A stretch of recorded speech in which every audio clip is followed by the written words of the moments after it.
This short story by Tadeusz Borowski from the collection This Way for the Gas, ladies and gentlemen, and translated by Barbara Vetter. This short story is called Silence.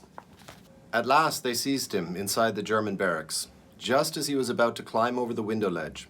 In absolute silence, they pulled him down to the floor and, panting with hate, dragged him into the dark alley. Here, closely surrounded by a silent mob, they began tearing at him with greedy hands. Suddenly, from the camp gate, a whispered warning was passed from one mouth to another.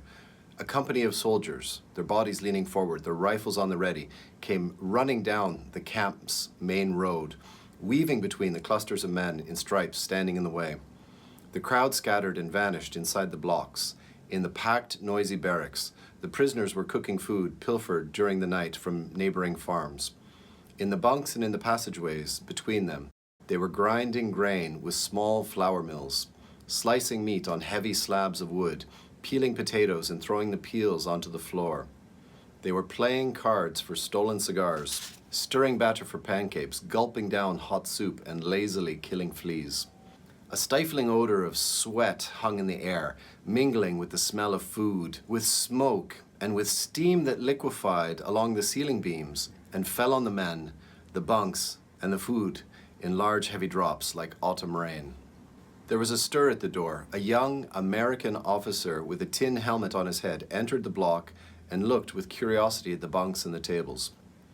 He wore a freshly pressed uniform. His revolver was hanging down, strapped in an open holster that dangled against his thigh.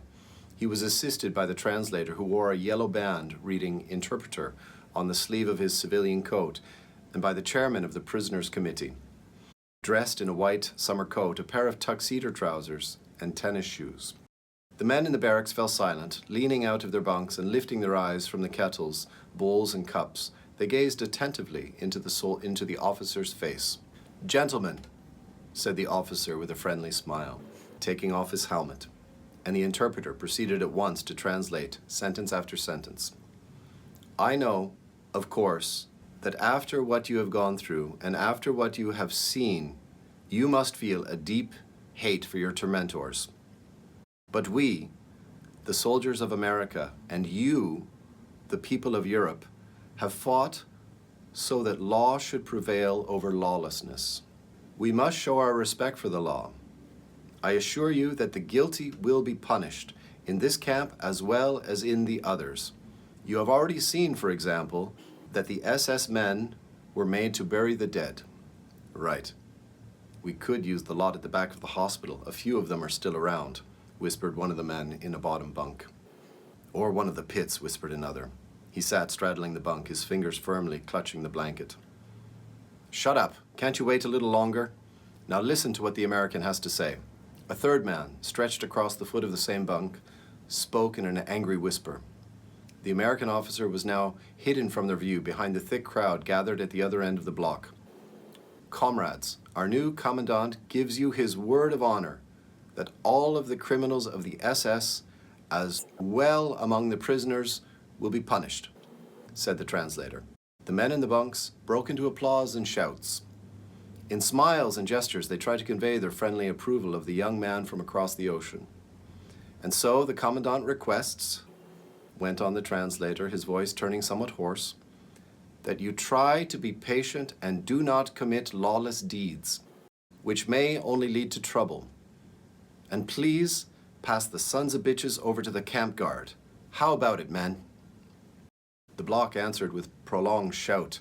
The American thanked the translator and wished the prisoners a good rest and an early reunion with their dear ones. Accompanied by a friendly hum of voices, he left the block and proceeded to the next. Not until after he had visited all the blocks and returned with the soldiers to his headquarters did we pull our man off the bunk, where, covered with blankets and half smothered with the weight of our bodies, he lay gagged, his face buried in the straw mattress, and dragged him onto the cement floor under the stove, where the entire block, grunting and growling with hatred, trampled him to death. Not all of the stories are as short, and some of them are much more horrific, but there you are.